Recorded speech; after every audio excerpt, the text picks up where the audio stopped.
Pemirsa Jateng Pos TV, aksi pencurian sebuah lampu penerangan halaman rumah terjadi di pinggir jalan Desa Jogerangan, Klaten Utara, Klaten, Jawa Tengah.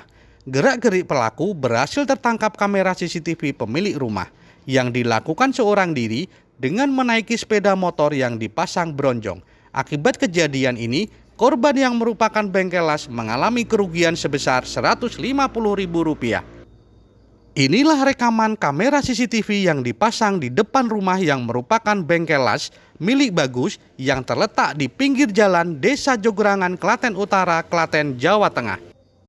Saat ini korban mengalami trauma lantaran lokasi rumahnya berada di pinggir jalan dan sering memarkir sepeda motor di lokasi kejadian.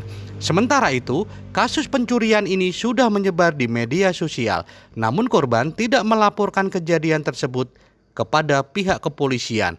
Meski demikian, polisi juga tengah melakukan penyelidikan melalui rekaman CCTV yang sudah beredar di media sosial tersebut. Kejadian pencurian di sekitar lokasi tersebut baru terjadi sekali dan tempat tersebut dirasa aman. Nggak tahu ya, mungkin baru musibah juga sih. Pencurian lampu penerangan kita diambil dari yang nggak tahu oknum dari mana. Cuma untuk lampunya sendiri itu kurang lebih uangnya hampir 45. 45 kejadiannya kurang lebih jam 5 pagi. Mas, kejadian ini kerugian berapa, Mas? Kira-kira? Kurang lebih kalau dilihat dari harga lampunya ya sekitar 100 sampai 150 kan. Untuk ciri-ciri pelaku seperti apa sih, Mas, sesuai rekaman? Ciri pelaku sesuai rekaman yang di CCTV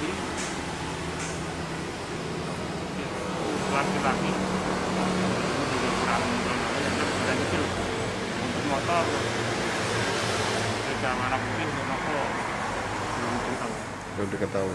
Cahya, Jateng Pos TV melaporkan dari Klaten, Jawa Tengah.